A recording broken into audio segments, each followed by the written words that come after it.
Hi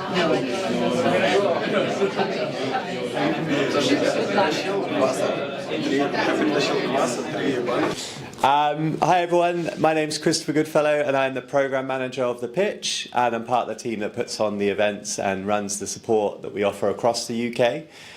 For those of you that don't know The Pitch, we are a national competition and there are lots of opportunities and ways that we support founders. So if you have a look at our website, you can get cash grants, mentoring, kit giveaways, as well as taking part in these regional finals that we're running all throughout September in different cities across the UK. This is our first time here, so it's lovely to find out that it's actually gloriously sunny all the time, contrary to what I've heard. And yeah, it's amazing to see a very diverse and interesting group of founders tackling different challenges, so we'll hear from them in a minute. We're going to start the evening off with a judges panel, so I'll introduce them. They're all active angel investors, so it's a great opportunity to find a bit more about how it works, and there will be a chance for audience questions at the end. So if there's anything you want to ask about investment in general or something perhaps specific to your journey, do have a think and pop your hand up at the end. We will find out who wins the regional final at the end of the event. There is also an opportunity to vote on the People's Choice too. So as you're watching the founders, have a think about who you think should go through to the final. And right at the end, I will pop a QR code on the screen and you can vote. We will announce that on LinkedIn tomorrow morning. There's other ways you can support the founders too. Perhaps you just want to give them a follow on social media or even become a customer. Or it might even be that you can help in a more formal way, so perhaps you mentor startups or you invest. So we just ask that you use that time at the end when we're networking to reach out and kind of make those connections and help out in any way you can. So with that all in mind, I'd love to welcome Holly and our judges to the stage, and we'll hear from them and the panel. So let's give them a big round of applause.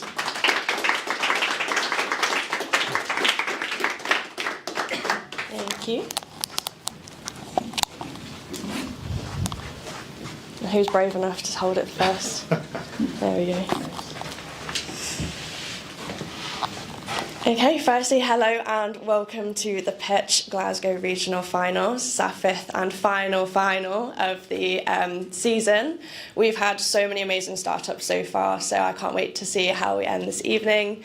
As Chris sort of mentioned, I have got a couple of generic questions for our lovely judges here, just so that we can get to know them a little bit better.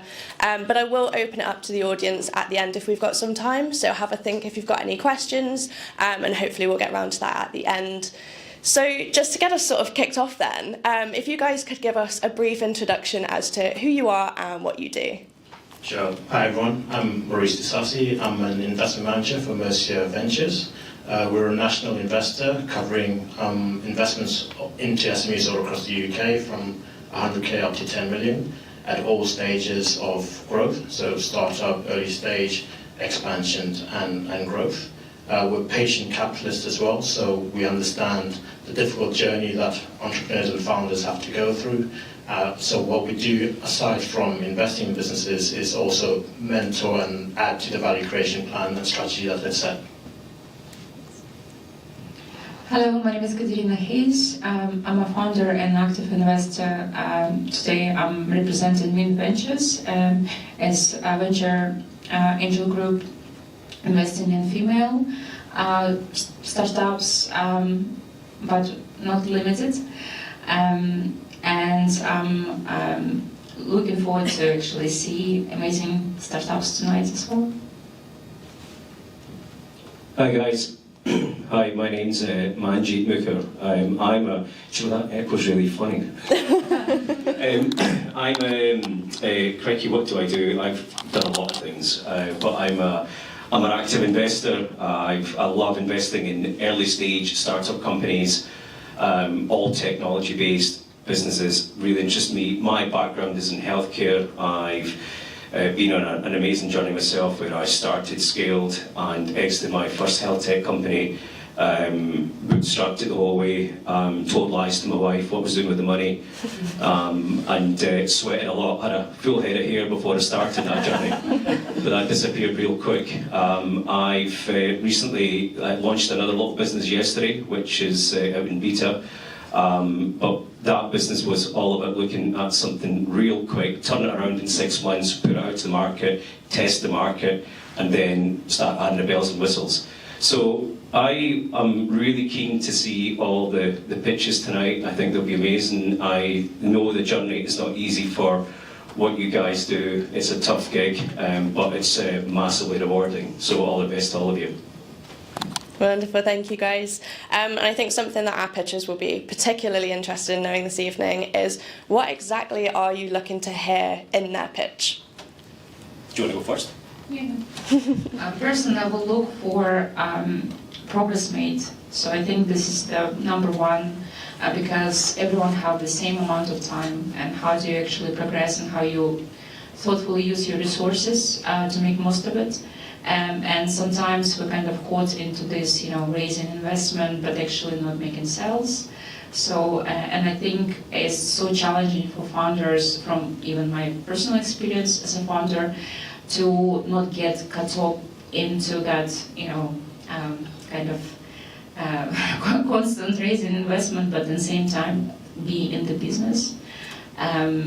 So probably for me it's like traction and number one.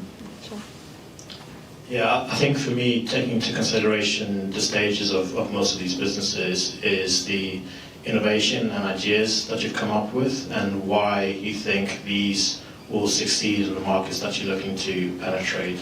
So, what are your USPs, and why do you think, customers or your end users are going to take up on what you bring to the market?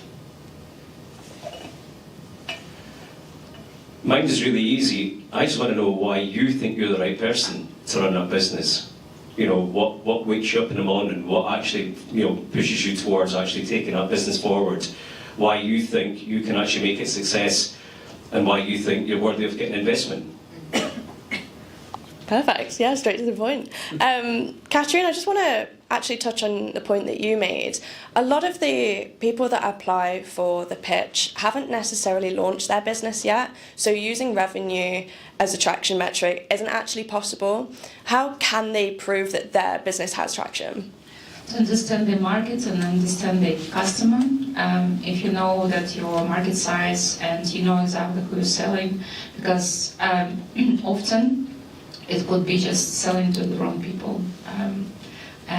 Just kind of know exactly how you can predict to get your product to market fit. This is things.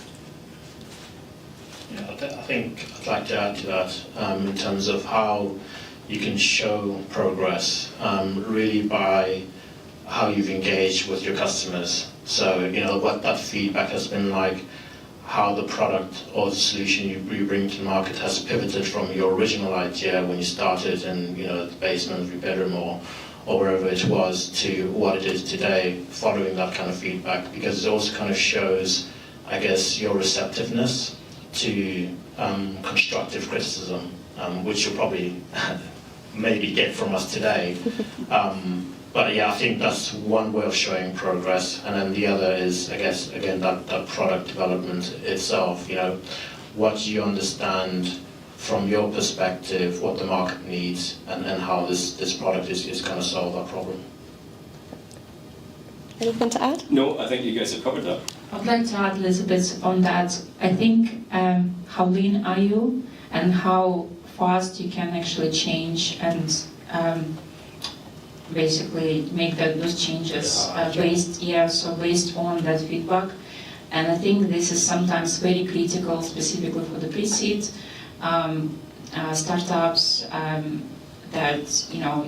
But how flexible you are and how fast you are to implement those feedbacks and be able to face those challenges in market or economy and etc. Perfect. No, thank you guys very much. Sort of building on that, one of the points that our pitchers are judged on this evening is their team. So for those who are perhaps solo founders, how can they prove to you that they have the right sort of team and expertise to succeed? I was a solo founder, and so I'm all for solo founders. Solopreneurs rock. So I've got nothing against that. I know there are some investors out there and organisations that insist that you have to have a co-founder, but I don't necessarily think that's true.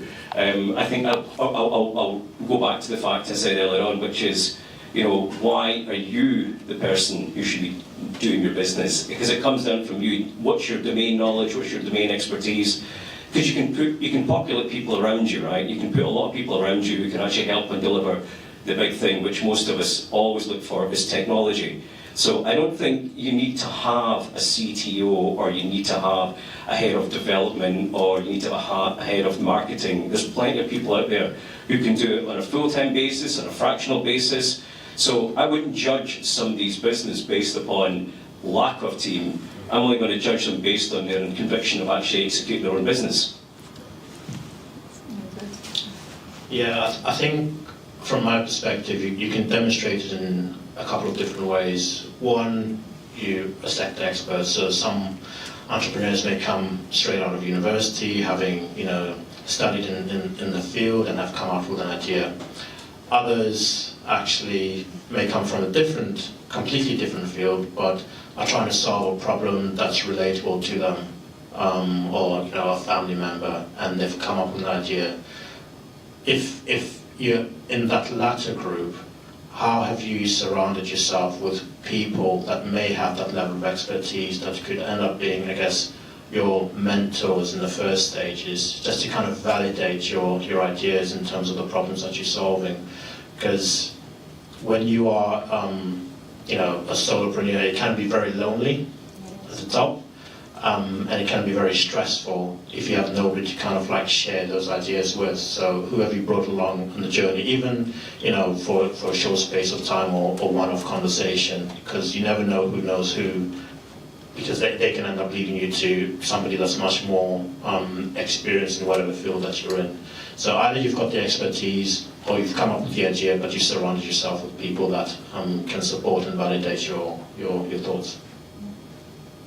I'd like to add to resilience and mindset, and we, as entrepreneurs, we're all actually having a lot of setbacks and a lot of things that are not going the way we wanted. Again, how we can use that, the lean model, how we can use all our resources that is available. And I think specifically in Scotland, I would say that we have tremendous amount of resources and help, basically like taking you by hand and to achieve your dreams. So I think it's just in what capacity you can really take out of it everything and make most of basically from nothing. And again, for this, there is nothing against solo entrepreneurs. It's like how do you use those resources? How often you're able to actually go and ask for help as much as you can, really, because I think this is where challenges arise when you just simply haven't asked for help on the right time, and basically the mindset, which is no matter what life throws at you, you're able to kind of how many times you just get back and just keep going. And I think this is like I will look into the mission and what is the purpose of the starting the business. Yeah. Absolutely. And out of curiosity, are there any sort of particular resources that you can think of that would be particularly beneficial to our pitchers this evening? Where shall I start? We are actually sitting in the most valuable resource building. So we have code base, we have like Eagle Labs programs, basically free. And we sometimes forgetting how so many things taken for granted. Usually these kind of resources in different countries you have to pay a lot of money for. So using those resources and really utilize the network, and really reaching out to the people who just basically again, and I think it's amazing space where you can just reach out and say, hey, be my customer, and just help me out, and I'm sure that nobody will turn you down. I think just to add to that, think about universities as well. They've got excellent resources and they've got students, graduates that want that kind of experience to put onto their CVs. and most of them will, work for nothing, will stay studying, which is a great kind of early stage for you to have, I guess, employees, so to speak, in your team, and how you would manage them when you do end up, with investment and do start to recruit people with that level of expertise that you need. So universities is one. Another is don't be afraid to reach out to investors, VCs, just for advice initially, even if you're not ready for them, because what they can do is direct you to individuals that have been successful in the space that you've been, and can be mentors as well for you. It's a kind of a value add, because if your business idea is interesting enough, it's still too early, but interesting enough for a VC, they will also keep in touch with you and just have, want to get progress reports. And one of the good things that you do there is you're developing a relationship, because the VC world or the PE world or the investment world is all about, managing those relationships and taking people on the journey that you're going to go over the next, 5 to 10 years. You want to get on with the people that you are seeking money from. They'll be attending your board meetings. Yes, there may be, some conflicts there, but you've got to be comfortable. It's like the dating game. It's like a marriage until you get to an exit. So universities, VCs, you've got accelerators like this as well, and there'll be loads of, I guess, business networking events as well, if you can find those online. Things are becoming quite topical in terms of, AI, cybersecurity, ESG, all those kind of things. So if anything kind of falls in your field, just kind of search those out and attend as many events as you can. I can't really say much more than that, but I mean, in Scotland we're very fortunate. We've got Scottish Enterprise, and Scottish Enterprise is really supportive. And you go and reach out to them through Business Gateway with the SE, and before you know it, you've actually got somebody who's actually interested in what you got. But the other resource that you should all look at is all of us. We're all here to support one another. So and there's a lot of people that actually want to give back. Right, and there's people who have been down that journey, and it gives them great pleasure in wanting to sort of support and help people who are just starting that journey. So, don't be afraid to ask. Absolutely. That's all the end of my questions, to be fair. So if anyone from the audience wants to ask our judges anything before we get started with the pitching, don't be shy. Go for it. I'd be interested to know what the overall feeling is about businesses growing in Scotland, and whether they can stay and grow there, or whether they have to leave. And I wonder, particularly for some of you invest primarily in Scotland, I guess Mercia invests around the UK.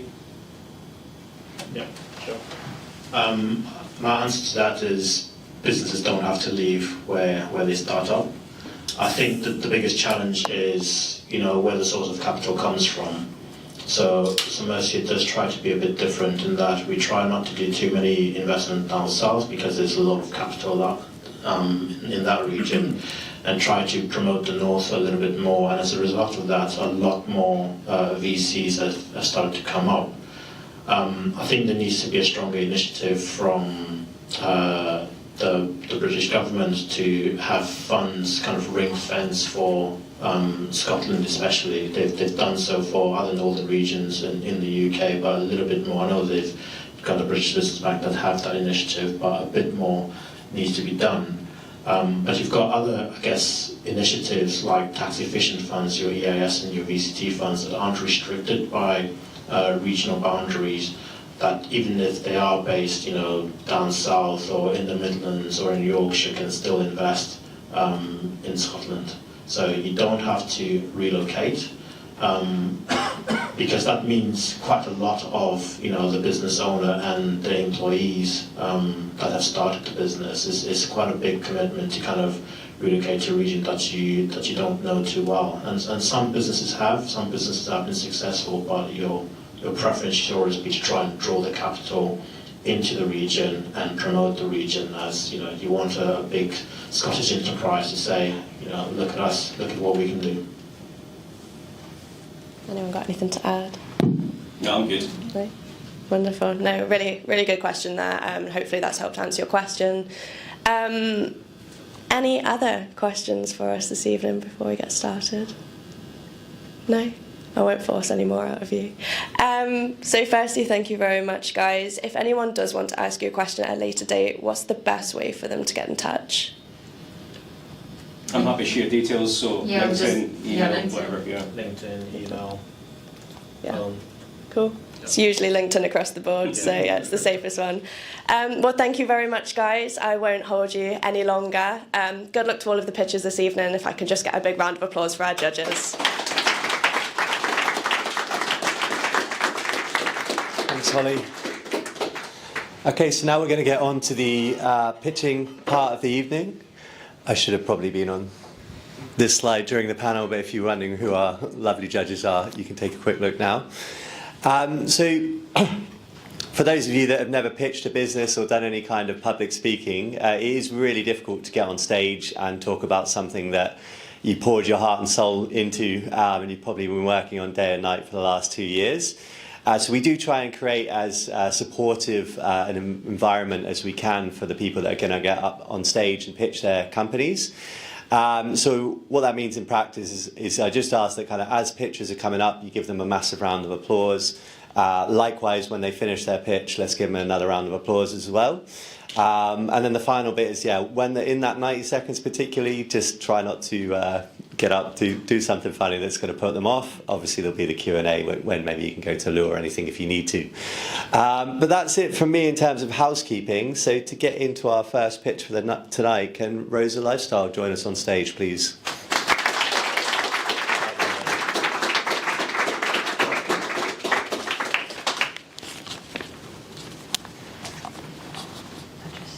When you're ready, yeah. In the UK, more than 50% of people over 65 live with some form of cognitive or physical impairment. One of these people was my nonna, who developed dementia and progressively struggled to drink her cup of coffee by herself. This inspired me to establish Rosa Lifestyle to address the unacceptable lack of practical yet stylish daily living aids available on the market. Rosa Lifestyle offers a different solution: elegant, durable and lightweight aids that support independence with dignity. To date, through hard work, we've sold over 13,000 units across 3 product lines and are projected to achieve sales of £145,000 in 2024, continuing to double our year-on-year growth since we launched in 2022. Rosa Lifestyle is transitioning from melamine to sustainable, recyclable materials, leveraging a Scottish supply chain and with support from Heriot-Watt University and dementia charities.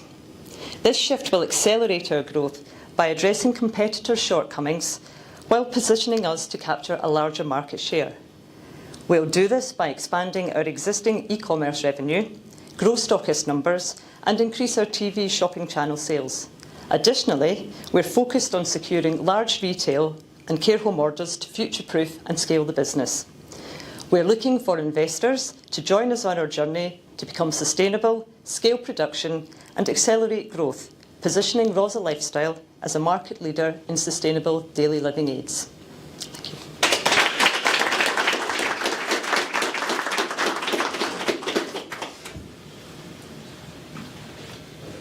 Happy for us to take it. Great pitch. Thank you. Very clear in terms of what the problem was and the product offering.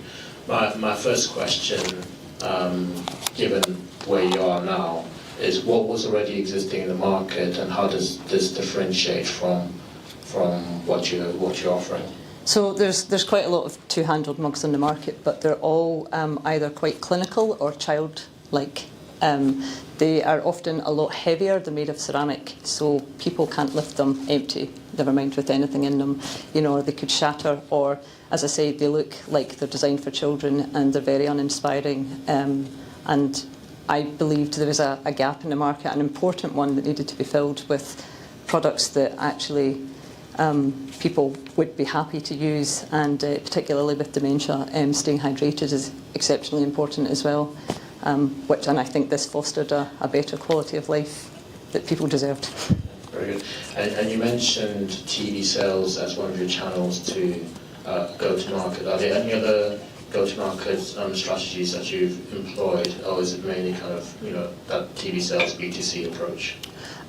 No, so our main revenue channel is e-commerce, and that is Amazon. So we've been selling in Amazon UK for 2 years. I've got some amazing Amazon consultants, and we're launching into the US for Q4 this year, and aim to replicate the sales, obviously on the larger scale for America.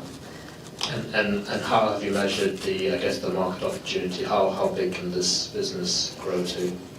I mean, these products are for anybody that needs extra support in daily life, but our core customers often are living with dementia, and according to Alzheimer's Society, that's growing every day, the people that are diagnosed with dementia, and by 2030 there will be 78 million people globally with dementia alone.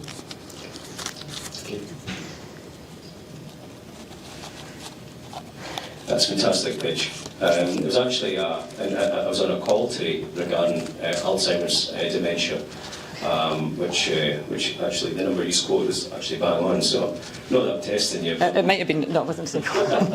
Can I ask just a couple of questions? What's your personal background? It's actually environmental geology and contaminated land. Okay.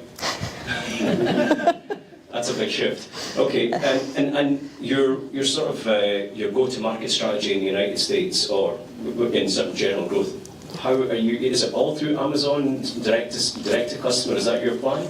I mean, we've got a few different channels. So e-commerce is by and large Amazon.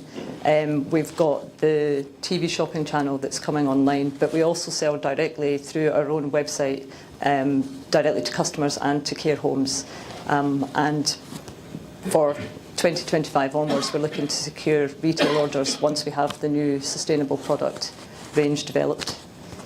And have you considered sort of partnerships with organisations who already have outreach programmes with dementia groups and charities and that sort of idea? I have to a degree, but whilst I believe my product is good, it can be better. So part of this R&D project with Herrick Watt is actually working with people from Dementia Scotland to revise the product shapes and designs and colours and patterns, and at the same time also establish the Scottish supply chain with sustainable and recyclable product materials. So all of that combined, I then want to take that revised product and seek partnerships. And one final question, and apologies, you've already said the number, but how much have you done in sales in the past 2 years? So this year we're projected to achieve £145,000. And last year? Was £68,000. And your margin? I'm not sure, sorry. That's okay. That's fantastic. That's really good numbers. It's really impressive numbers. Right, thank you. We'll have to wrap it up there. Sorry. I'm sorry. Grab her at the end. Well done. Thank you. Okay, and so our next pitch, if you could come up to the stage, please.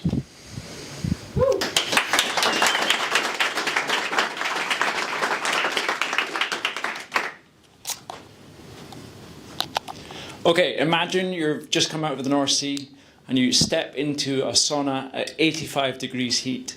It brings you instant warmth and peace.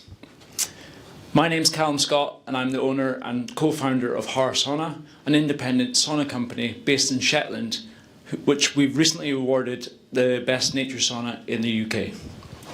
Burnout, depression, anxiety and social isolation are all factors that many of us will face in some point of our lives.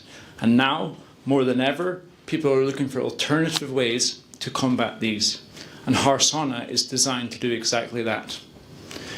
Our mission is to connect people with nature and enhance their well-being through the power of deep heat. Let's look at the traction. We've had great traction over the past year, in our first year in business. We've had almost 10,000 customers come through our doors. We've filmed with the BBC several times. We've qualified for Dragon's Den, and we've hit the national and, most important, the local headlines. Let's talk money. So in our first year of business, like I say, we're on track to make £84,000 with a net profit of 46%. It's quite good. Our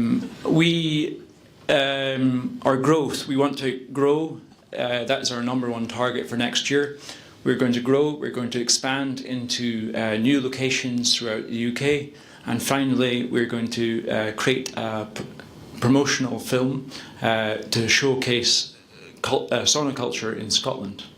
I'm really excited about the next journey in our chapter. I hope you're curious enough to come along with us.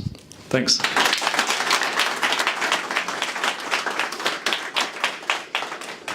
Great pitch. I love sauna. It's part of our tradition, actually, the way we grew up. And I think as a lot of things in hospitality, hospitality and the health and wellness sector, where I think each entrepreneur is supposed to have own sauna. It's just, I think it's the great way to not just relax, but actually to recharge. What was your initial thought? Like, why the saunas? Is it like, do you have a background in building, or is it any specific?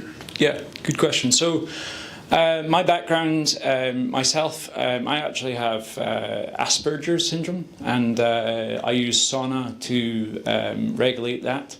So I, back in lockdown, I thought, what am I going to do with myself? So I used my little sister's horse box and decided to build a sauna out of it. Spent £7,000 on it, and within when we came out of lockdown, we opened up as a lifestyle kind of business. So the reason why I chose to do the business was to enhance my own well-being, and it's done that. I now use sauna every second day, and it calms. I actually think it's really important as well to say this, but I think everyone here can use my product, whether you're old, young. This will change your life. It's a really good thing, and it's done that to my life. What kind of team do you have? Are you building in-house or you outsource? How does it done? Yeah, so currently we, in our first year of business, in April we bought a brand new sauna, and we went to a sauna supplier from there. In our second year of business, we're going to grow. We're going to go into the floating sauna industry. Currently there's not this in the UK at the moment, so Scotland will become the first floating sauna in, Haar Sauna will be the first floating sauna in Scotland. And we've approached the supplier in Sweden, which they can deliver the sauna within 6 weeks to Scotland. Yeah. Just for some of us that don't understand, mainly me, floating sauna, could you just walk us through that? Yeah, so a floating sauna is exactly what it sounds. You're on the sea or a lake or a body of water or just even on the Clyde here. It'd be a perfect location. You are... You laugh, but seriously. Being on water instantly connects you with nature. And that's one of our number one goals, is to connect people with nature and enhance their well-being through the power of deep heat. So currently the market in Norway, the floating sauna market is huge. It's worth something around 400 million in the wellness tourism industry, which is a huge number. And this has not been done in the UK yet. And we're right at the start of the S-curve, and hopefully we can achieve this. So could you clarify for me then your current business model? So you sold, you said, 10,000 to 10,000 customers. So is this B2C? These saunas are transported to their homes, and that's where the saunas are located. And with the floating saunas, is the strategy now going to be more of a B2B model where you target hospitality locations that can facilitate for floating sauna? No, so really good question. Currently we're located on St Ninian's Beach in Shetland, which is one of the most recognised beaches in the whole of Scotland. It's a large tombola. And we have 2 saunas based in one location with 1 staff cost member. We're at the end of this year, we're hoping to expand into Orkney. We've already gained the site. We're just going through planning at the moment. Then with the floating saunas, we're hoping to well, I believe in the guy's comment at the back here about staying in Scotland. We are going to open up a floating sauna in Shetland. And then we're going to expand into Inverness, Dundee and Glasgow. The floating concept will be pitched to everyone, but there'll be membership opportunities, there'll be drop-in sessions, and then we also we are going to open up a floating sauna in Shetland, and then we're going to expand into Inverness, Dundee and Glasgow. The floating concept will be pitched to everyone, but there'll be membership opportunities, there'll be drop-in sessions, and then we also, at the moment, we're doing mental health sessions to enhance everyone's well-being. Okay. Yeah. So, Sorry about the wrap out there, but well done, great pitch. Okay.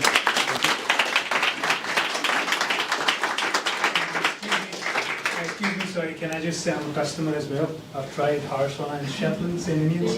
Amazing experience. There you go, and you're not a plant. Excellent. And can I welcome up, ordinary people. Just stand there and start with them.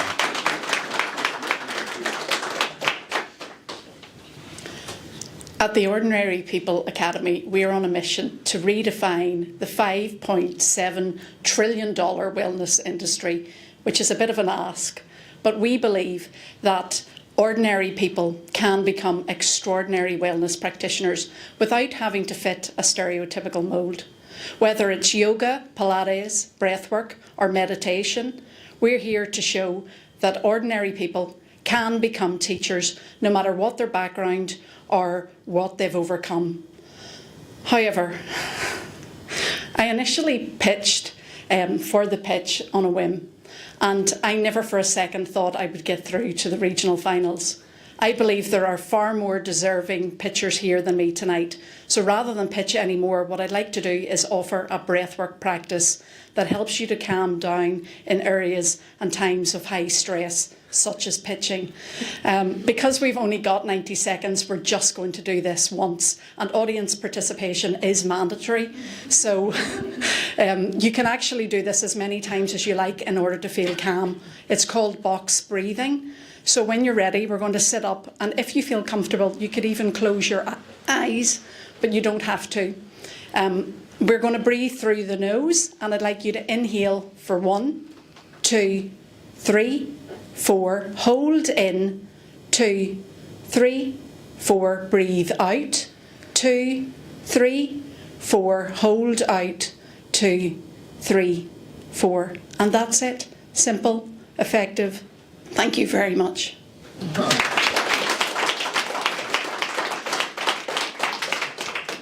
I feel a lot calmer already. Victoria, can you tell us, is this an idea or have you actually created this academy? And if you have, can you maybe give a bit more detail around who's involved and how many people you've got involved and how do you bring people to the actual academy? Okay, that's quite a lot of questions, but that's fine. We actually started in November 2023 as the Ordinary People Academy, but my background was in delivering yoga and Pilates teacher training. We added the breathwork and we're doing that online. So we actually have people from Ireland and throughout the UK, and we even had a participant from Australia. Unfortunately, the timings didn't work for her to attend live, but she was still able to do her breathwork training from the other side of the world, which I thought was wonderful. In terms of sales and things like that, we're still very, very new, but our traction is looking good. We've got numbers now of people almost at 10,000 throughout our various social media channels, and the idea is that we're going to expand throughout the UK and Ireland, both with online and in-person training courses for ordinary people. They don't need to give up their jobs. They don't need to have a dark night of the soul and move to Bali and, change everything. You can become a teacher by doing it in your lunchtime, learning from your living room. That's our big thing. We've got a team at the moment of myself and my COO, who is a lifestyle medicine nurse. She's one of the first lifestyle medicine nurses in Scotland and the UK, and she's actually not here today because she's at the British Society of Lifestyle Medicine conference. We've also got trainers who are endo warriors, people with long-term health conditions. We have a trans-masculine, transgender person who's come on board as well for our breathwork training, to really help us make sure that we are doing as many diverse voices in the wellness industry and trying to get out of the stereotypical mould. Brilliant, thank you. Maybe a question?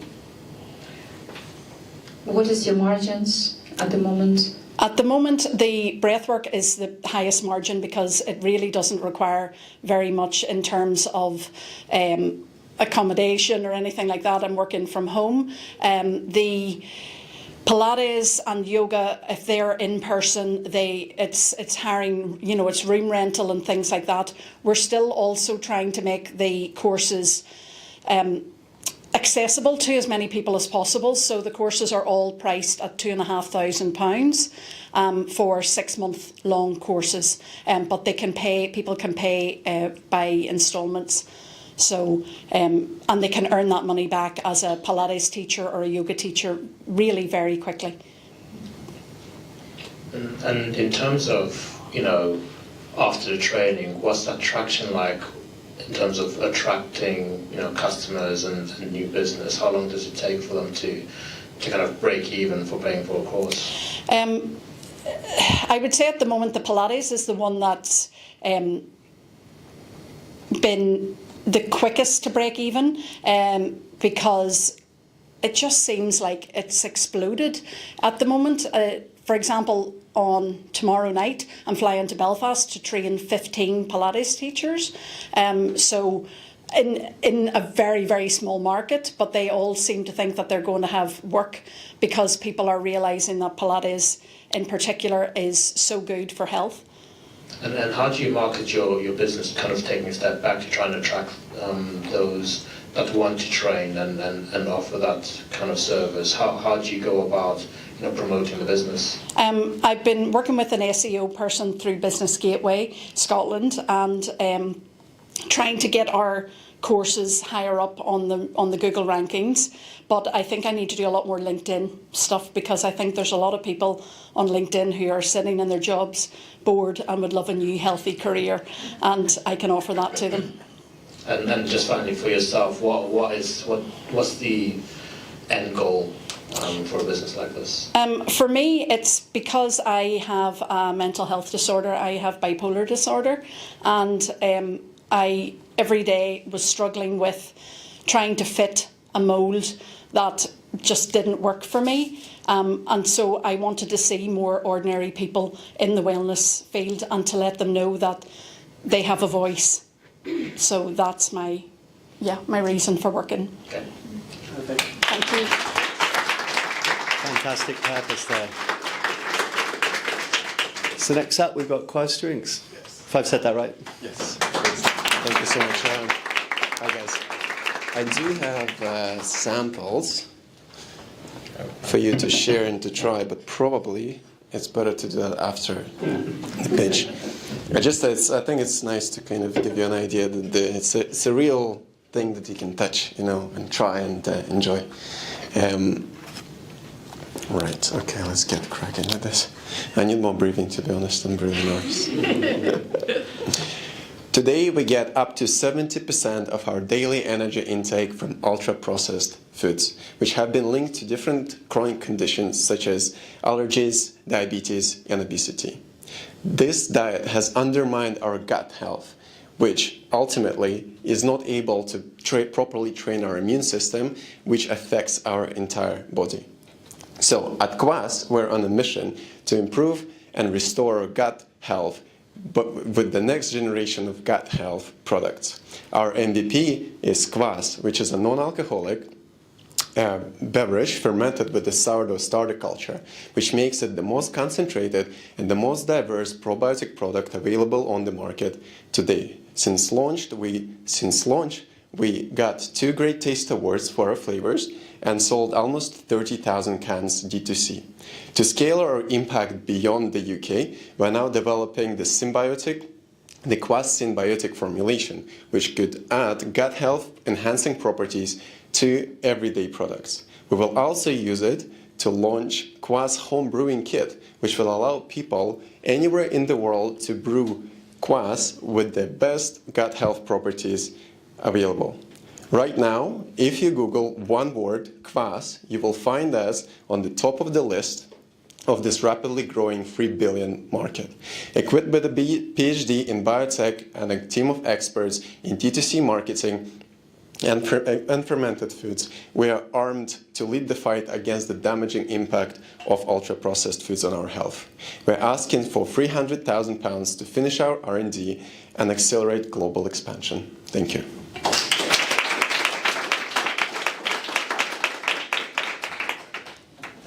Very good. Very good presentation, very clear in terms of what the product is, what the mission is, and then what it is that you need to try and grow as a business. I guess my first question really is, given that you are entering the consumer space, and the consumer space is notorious for being known for, you need to spend a lot of money, first of all, in terms of marketing, getting the message right so that you end up getting your end users. Have you received any feedback from the end user in terms of, first of all, what they understand when they look at a can like this? Do they get, this is a, I think you called it a gut health product. Yes. Do they get that from the messaging? It's a really good question, because at the moment for the survey, because I've been doing this for 3 years now, and for the survey I had an assumption that we have 2 different customer groups. Ones that see the product as a delicious, healthy, non-alcoholic drink, and the other ones that see it as a superior gut health products. And these 2 groups of customers have very different understanding and requirements. So our leading product development will be actually splitting that into 2 products so we can satisfy these customers way better. And in terms of feedback, you can go on Google right now. If you just type Quas, we've got almost 50 organic Google reviews. I didn't pay to any of them. Okay, I just really believe that if you deliver the best, the highest quality product available to your customers and provide the best service, they will spread the word. And this is how we've been growing organically so far. Okay, and just one final one.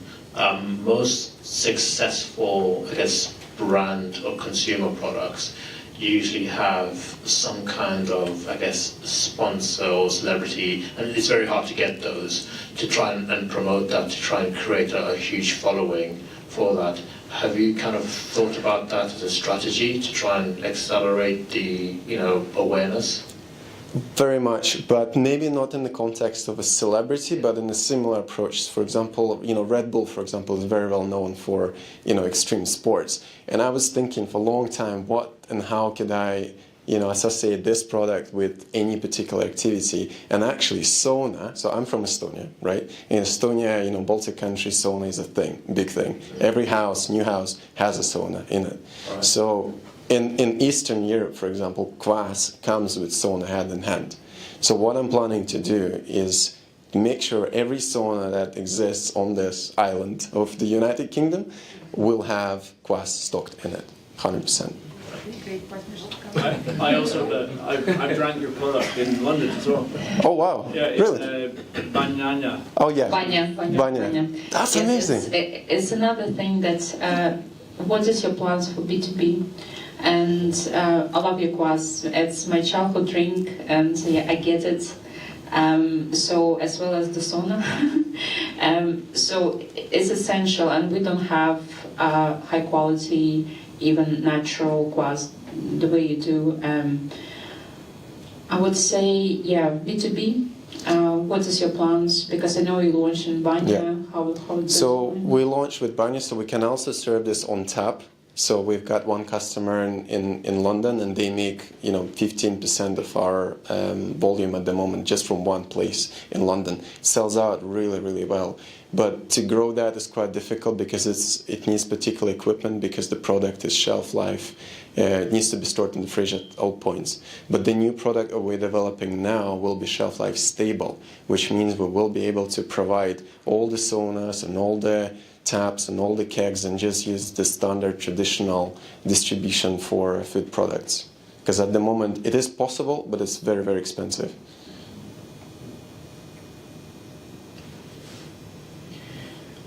After you've explained it, it sounds amazing. Thank you. But when I look at it, I see 4.5% alcohol content in there. It comes across as like a can of beer. No, sorry, it's not got 4.5% on it. Yeah. But it comes across as I'm looking at like an alcoholic beverage. You're right. So the first thing is the packaging kind of threw me a little bit because I thought of Brewgooder or Brewdog or one of those sort of brands where it's come from a microbrewery sort of idea, which is then expanded into this enormous drinks business.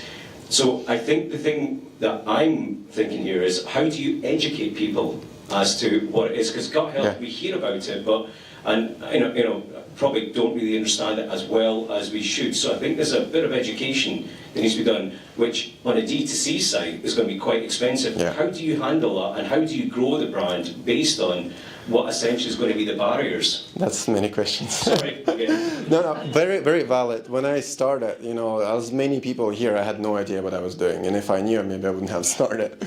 Now looking at this, I understand that the product, the way consumers perceive the product is so sensitive. The shape of the can, the color of the liquid, the smell, all of those things actually matter. So you're 100% right. People see this, they think it's a beer. I need to, if I sell somewhere not D2C, I need to shout that it's not a beer and it doesn't contain alcohol on top of everything else. So we're going to change the shape of the can into a slim can. That's going to differentiate it from everything else, including the existing Quas products available on the market. I've got one final thing. Yeah. Coachella last year, they saw a massive rise in drinks being sold, but just water, but they canned it up and stuck it in bottles and things like that. So it actually came across as having a cool drink, as opposed to that's maybe an angle to look at. Sorry. That's very nice. Thank you. Perfect. Thank you.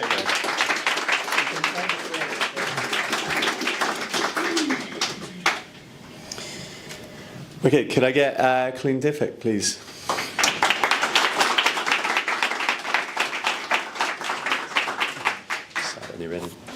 Yeah, I wonder how many times you need to do this to be comfortable and like stress-free. So it's my third time. Well, we're counting. Have you ever tried to book a cleaner for a one-off cleaning service? This process is stuck in the past. You'll spend hours searching, calling, and waiting for them to visit your property just to give you an accurate quote. For cleaners, it's even worse because they have to run ads, answer calls, visit properties, and then hope that's going to be a booking. Well, this happens in a 7 billion UK market size with 1 in 20 households and 90% of cleaners experiencing that daily. That's why we've created Cleanifiq.com, a price comparison marketplace for cleaning services where you can get instant quotes from local cleaners, check their availability, and book safely in just a few clicks. For cleaners, our system attracts more customers, instantly quotes them, secures the bookings, handles the admin on autopilot in exchange of a 20% commission fee. To date, we've processed 1,300 jobs worth over £200,000, with more than half done this year so far. We've helped cleaners like Nicole earn £24,000 in half a year. Students like Anna saved hundreds on their cleaning bills, and tens of letting agencies efficiently manage their property portfolios cleaning. All this done with a small team of 2. I'm Vladimir, a former cleaner, and my co-founder Ovidiu is a talented developer. We've built a product users love, and it grows quite fast. To use this momentum, we're raising £100,000 to help us increase our team, strengthen our brand presence, and meet growing demand. So join me, Ovidiu, and cleaners like Nicole in our amazing journey. Thank you.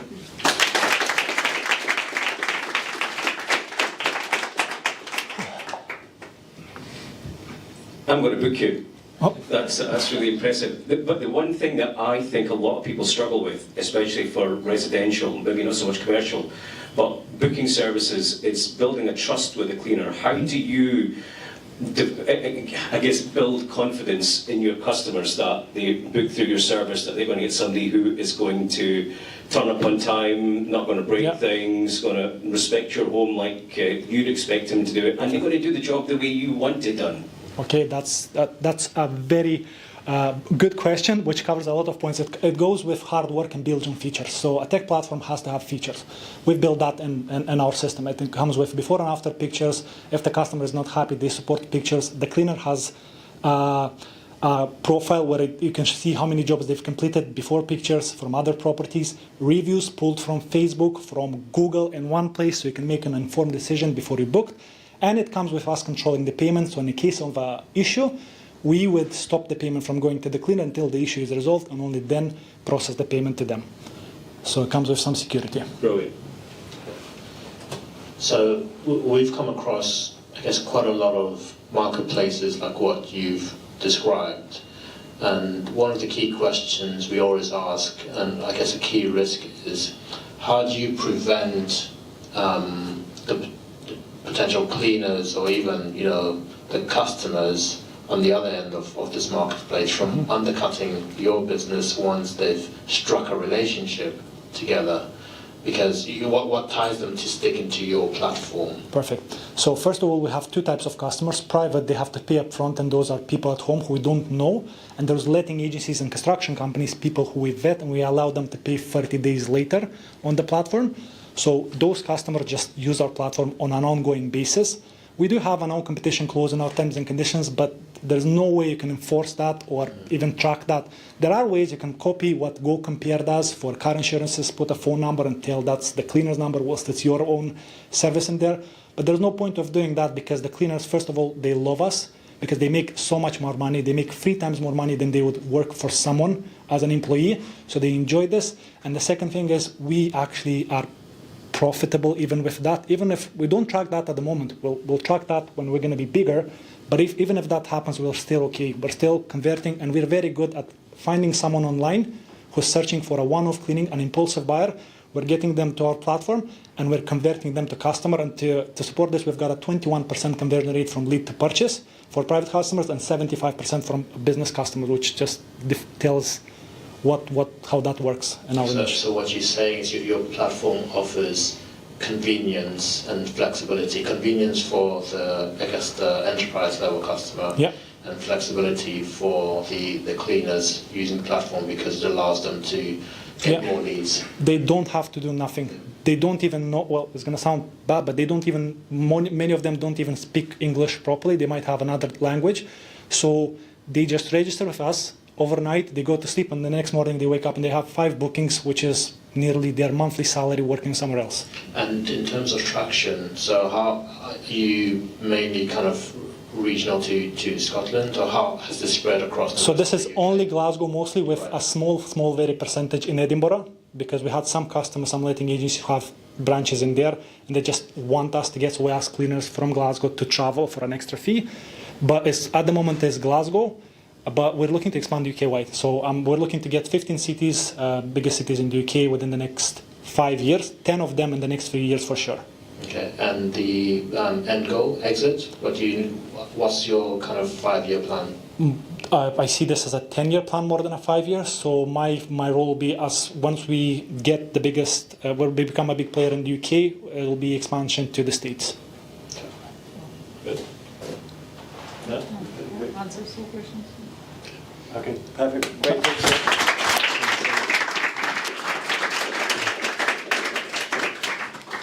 Okay, now we've got Rezon.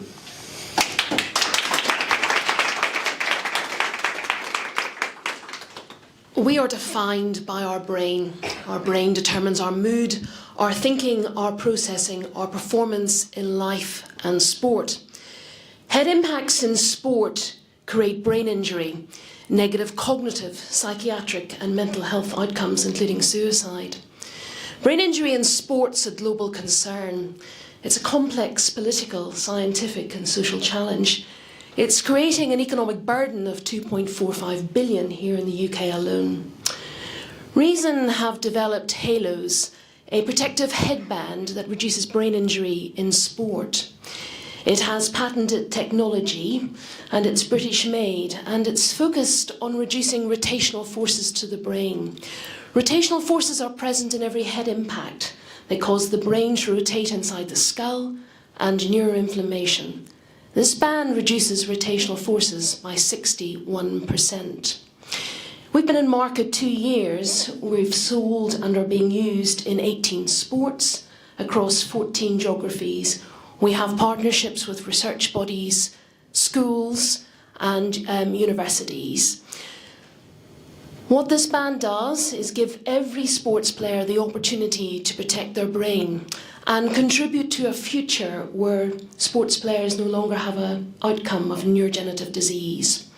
We're currently match funding against a 700,000 Innovate UK award. Thank you very much.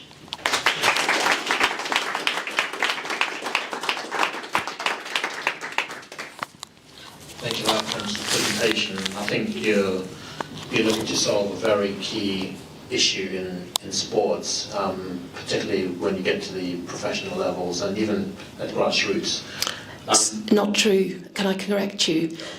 Brain injury starts when you're young. It's about the accumulated damage in the same way that skin cancer starts with years of exposure. So it's actually too late almost to protect the brain when you're a professional. It starts when you're a kid and the accumulated damage. So I guess with that then, how do you promote this at the very low level and allow that to continue all the way up? Yeah, so we have a partnership with School Blazer which allows us into 35% of independent schools in the UK. It's a FIFA approved product, it's endorsed by England Netball, and we are working across grassroots sports, clubs, etc., educating people on what the real facts are behind brain injury, which the media are also doing as well. And I think the general awareness, I think it's fair to say there's not a day goes by that people don't know more and more about concussion. And just yesterday, FIFA and the World Health Organization launched a global education program around concussion. And then you just got to search concussion protection and you hit Rezon when you get into Google. Good. And what's your commercial traction been like then? So 18 sports, and that's outside rugby and hockey, and football, which people think of. We're used in curling, we're used in paddle, and 14 geographies. We sell on Amazon, we sell direct to consumers, we sell direct to distributors. Australia represents the biggest market at the moment. We sell 20% of our sales to the US, where there's a greater understanding of CTE, which is the early onset dementia, and a private healthcare system where people want to be more proactive. And do you think you would get more traction if you were to get, one of the, I guess, larger, well-known professional sports clubs, whether that be in football, rugby, or whatever, to try and increase that velocity of sales? We're actually used in 3 Premier League academies. We're used in the US and women's soccer. We're used in Australia and women's soccer. So again, this actually is about individuals taking brain health seriously. Nobody tells you, no influencer tells you to get a pair of glasses or go to the dentist. So it's actually about the education piece. This is not really a gimmick for influencers. It's about people becoming informed and parents particularly making choices, women making choices about the increased risk they have, and people then realising, where they want to take proactive brain health. Yeah, I think that's fine. I think my line of questioning and the reason why I challenge you in terms of trying to approach the top end so that you get more traction at the bottom end is the way society works is most people tend to follow others that they aspire to. I agree, and when we go into grassroots clubs, you start the start of the season with 2 in a team wearing and you end up with 11 by half term. And I can tell you about the clubs that we're working with where 1 kid turns up the next week and 2, 3, 4, that's influencing. Yeah. And that happens at grassroots and in schools. Perfect. Thank you. What you're describing is the safety tool, basically, I think is essential, and it takes time, of course, but how it's promoted across this, schools, public schools, and how it could be more available as well? So in schools it's typically recommended or made mandatory, so it's part of the school kit list. So parents buy it, school buys it. We do sell, as I say, outside of clubs. We sell on Amazon. We obviously through medical clinics as well. So it's recommended to people. But actually, you just find with people and their own curiosity and the Google search and media headlines that do trigger concern. We find that a Sunday night is our busiest time because people have been watching their kids or playing on a Saturday or Sunday and they've seen something horrific, they've got a fright and they sit and they Google and that's when people order. That's people becoming aware. What is your margin to the moment? 69% on this product and it's British made in Sheffield. We're a B Corp and it's 100% recyclable and upcyclable and the carbon footprint's 0.4 kilograms per halos, the equivalent of driving a mile in the car. Yeah, thank you. That is a prepared answer. I really like it. You said it's patented. Where's the patent extend to? So the UK patent's already granted. The PCT is at national phase stage in Europe, the US and Canada. The trademarks are all through and the designs are all registered as well. And how much are you raising? So we were awarded an Innovate UK Investor Partnerships Award, which is 700,000, which I have to match very quickly. So I've 350 left for EIS. And what sort of partnerships or relationships do you have from a commercial perspective? So outside of the schools and all that? The leading brain clinic in the UK, Recognition Health. We have university partnerships with Northumbria, King's, Loughborough, and the Well HQ, which focuses on female health as well, which is an education body. Final question, how much is it to buy one? $89.99, but if you use JM10, you'll get 10% off. Thank you.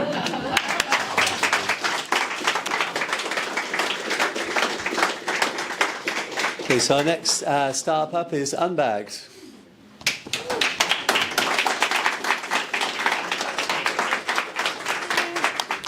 It's actually Unbaggaged, so. Is it started? Or? When you're ready, yeah. Picture this. You've just checked out of your Airbnb with a large item in your head, plenty of bags, and nowhere to put them. It's tiring, exhausting, and a complete waste of the first day and the last day of your trip. You and I are not alone on this. Over 30% of travelers face difficulties about where to store their bags. Hi, I'm Janni Prabhakaran, founder of Unbaggaged, an on-demand luggage storage platform that picks up, stores, and returns your bags wherever you want in the city. Simply put, we are Uber for your bags. Our target market are customers staying at short-term rentals such as Airbnb, who attract over 1 billion guests globally every year. We launched in 2021. Since then, we have expanded to 2 cities, Glasgow and Manchester, have over 475 short-term rentals promoting our service against a set commission, and also won multiple awards, such as Scottish Edge twice and Startup Awards, and we're also recently featured in Dragon's Den 2024. This opportunity of going in front of investors in London is a huge milestone for us. We're looking to raise our first seed round of 300k, which will enable us to move to 4 extra cities and attract 20,000 users. Any support today from yourself and the judges would really take the baggage off my shoulders. Thank you.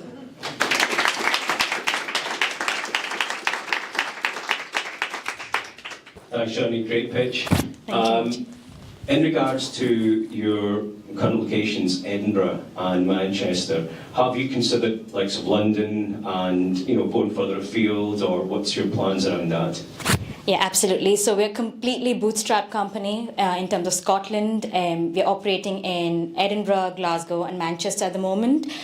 For a bigger city such as London, we will require a bigger investment, and that's when the investment kicks in. So we're looking at London, Cambridge, Bath and also Liverpool.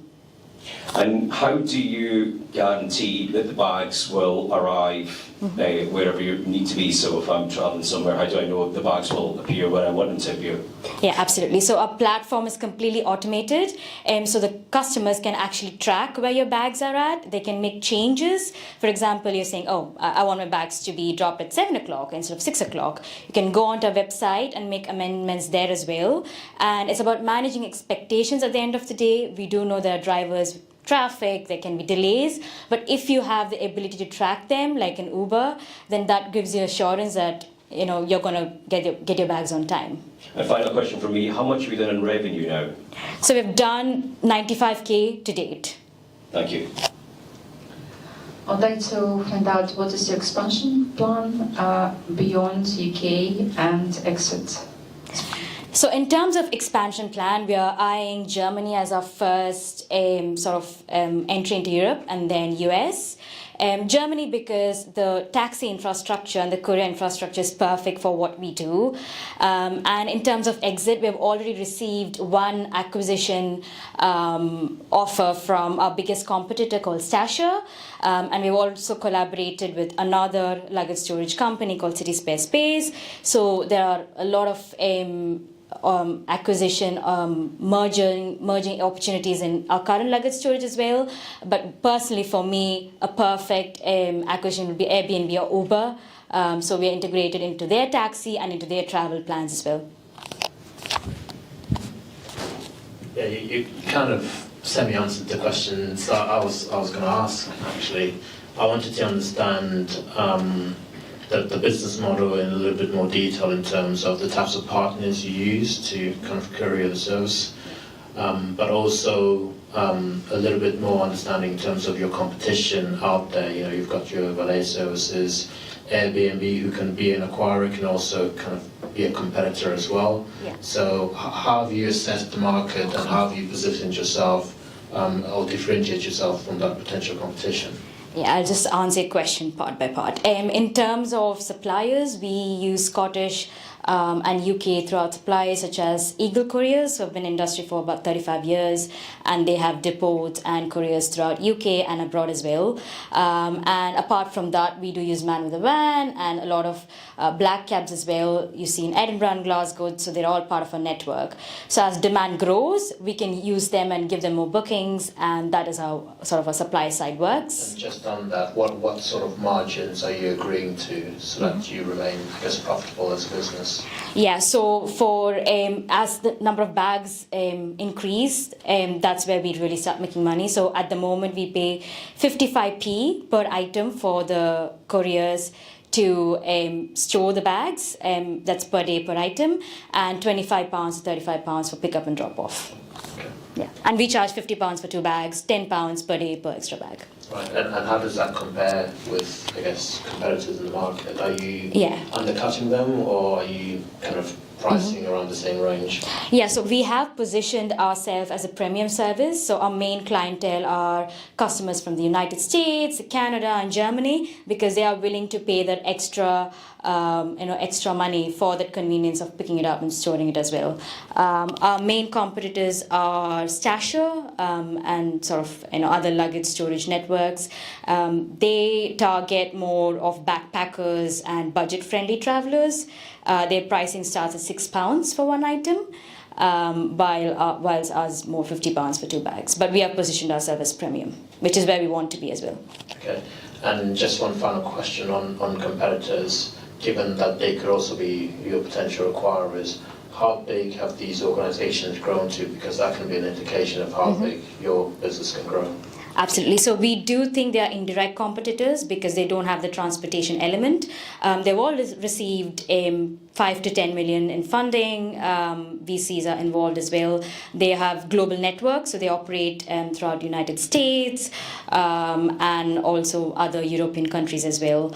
Our direct competitors called Luggit. They are a sort of Portugal-based company who are slowly expanding to Spain and France, and they are direct competitors, I would say. And how big are they as a business? They have received the first seed round of 500k as well. I have to wrap out there. Thank you.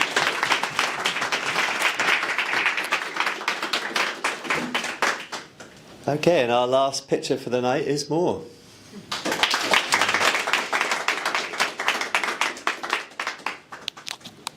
Hi, I'm Blaine and I run an online business. But last year, I nearly went bust. So I sell razors online, and we'd grown quickly using videos to drive sales.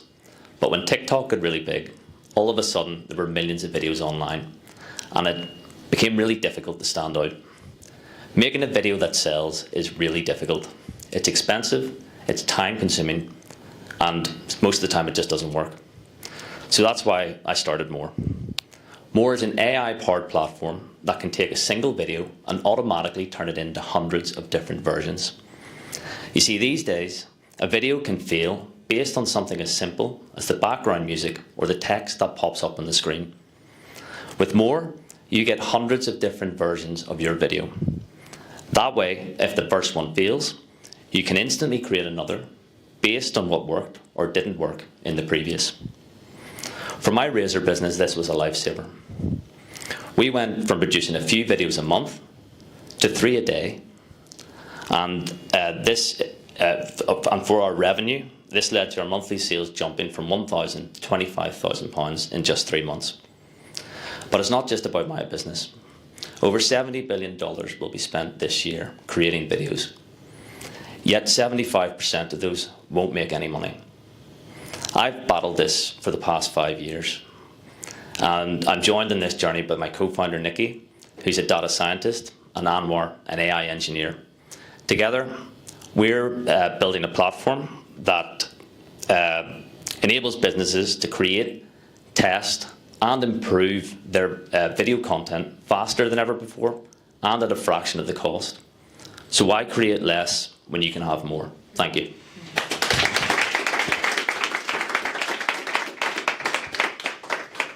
It's a really good presentation. Thank you. Started with a problem that you were experiencing and then finding a solution to try and grow that side of the business, but also came up with quite an innovative business idea yourself, so congratulations on that. Thanks. One question I did have in terms of the technology and the piece of AI that you're using, what are you actually leveraging to try and create more, to create these types of, I guess, prompts and multiple videos? Okay, so yeah, initially the sort of a 3-stage approach. We connect into the customer's ad account at stage 1, whether that's TikTok or Meta. Stage 2 would be to ingest their videos, understand what's happening, and then we can generate recommendations. So whenever we connect in to let's say TikTok's TikTok ad account, we can download all their videos, understand what's going on within them, break them down into scenes and get a feel for their business. The user can then select a video or upload a new one. We'll then do the same process, understand what's happening. We'll then match that. We have a huge database of over 20,000 ads, so we can then match that against top performers that are similar to their ad, which then gives the AI a bit of a steer on what to deliver back. And then from there, it can generate the videos. There's also a bit of a user element in it as well, because we've found really that if we're just giving recommendations to people, sometimes people have their own, they want to have their input, they want to get additional context, so they can chat back and forth with the recommendations to try and alter them and improve them. Okay. And just in terms of that, once you've created those multiple videos, what metrics do you use in terms of this is going to be a successful output for the end user, and this is what they should be recommended to use? The ultimate goal of what we want to achieve is more conversions, more sales. That's the sort of overarching metric, but we take into account everything from the retention rates to click-through rates to not necessarily engagement as such, but mainly watch times, how long people are watching, how fast they're clicking through. So I think the key element of any video is that first couple of seconds, how quickly can you stop people and get them to watch. So we put a lot of emphasis on that sort of 2-second retention rate, how many people are watching after 2 seconds. If we can hook them, then we can work from there. After that, we're looking at how long did they watch for, how long did they stay, how many people click through.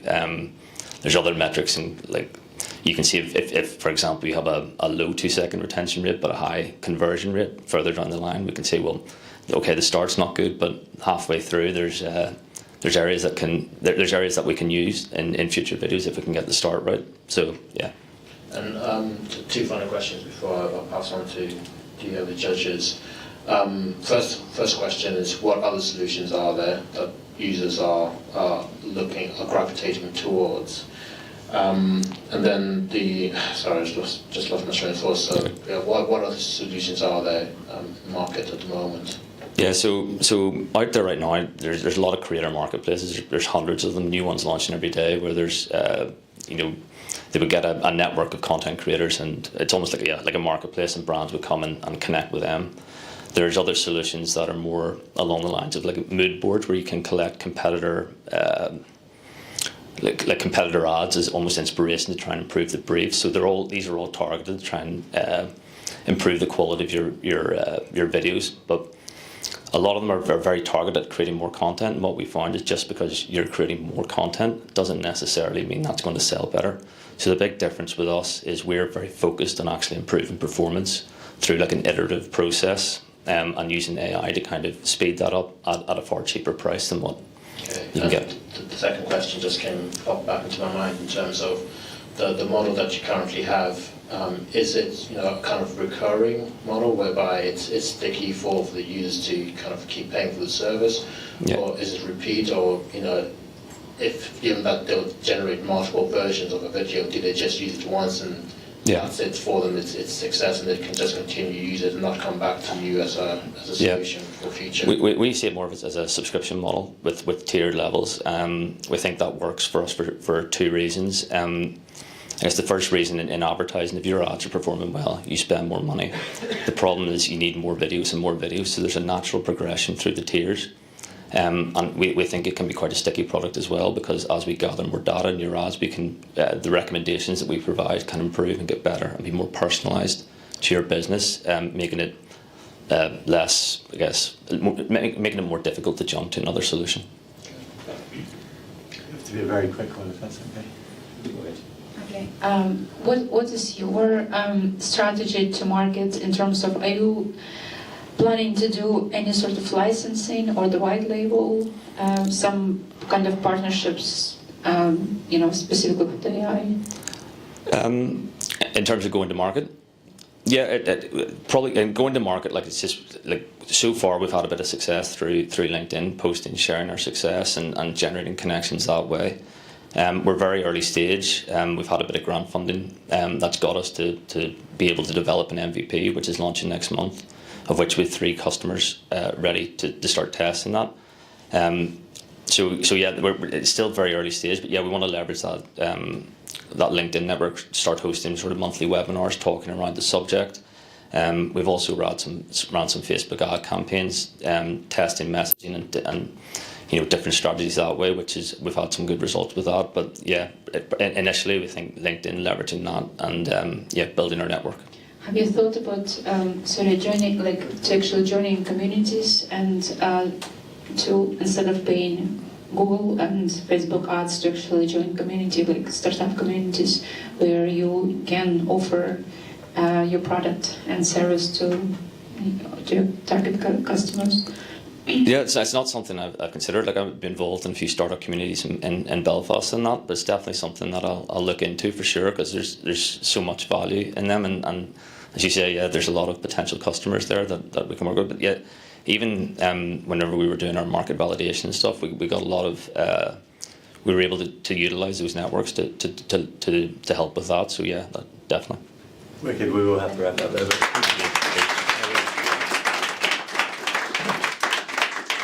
Okay, that's the end of the pitching. If I could just ask the judges to finish up on the forms and hit submit.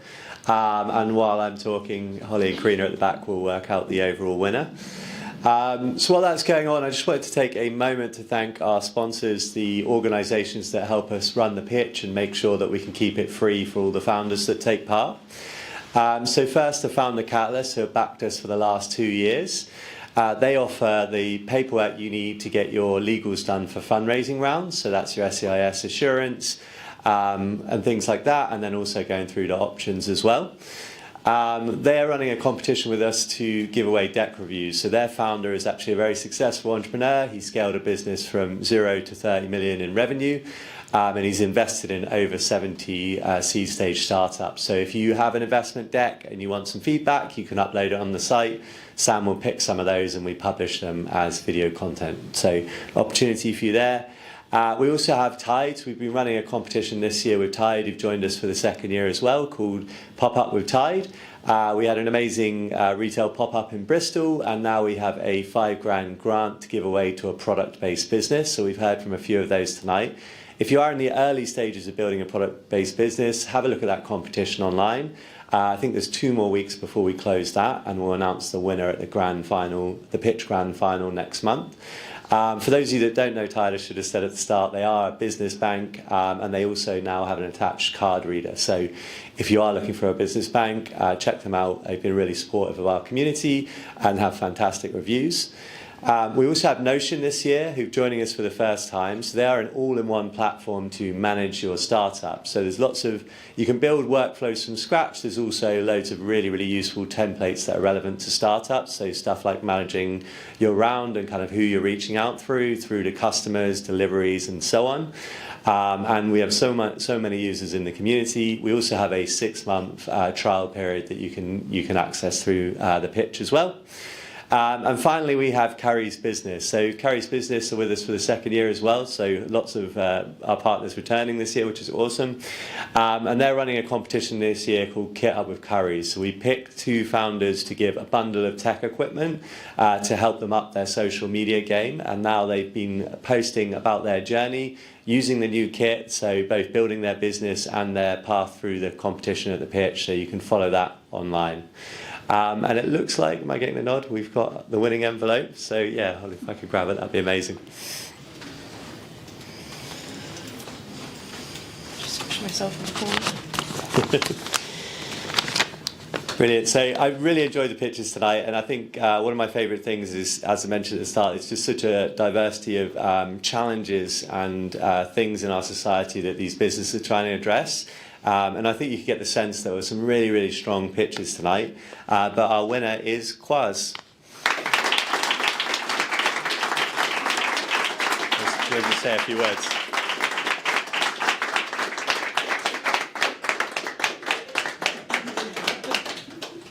Wow. I was prepared to clap for someone else.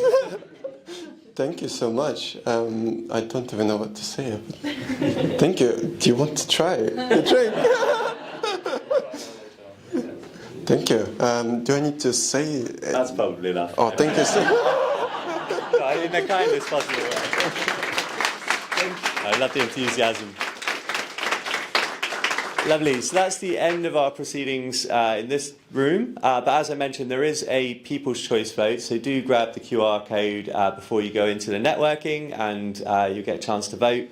And we will announce the People's Choice winner on social media tomorrow. I should get out of the way of the QR code, shouldn't I? But yeah, that's the end. I'd just love to, just before we go through to drinks and kind of food next door, if we can just give a final round of applause to our amazing pitchers and judges tonight. You did a fantastic job.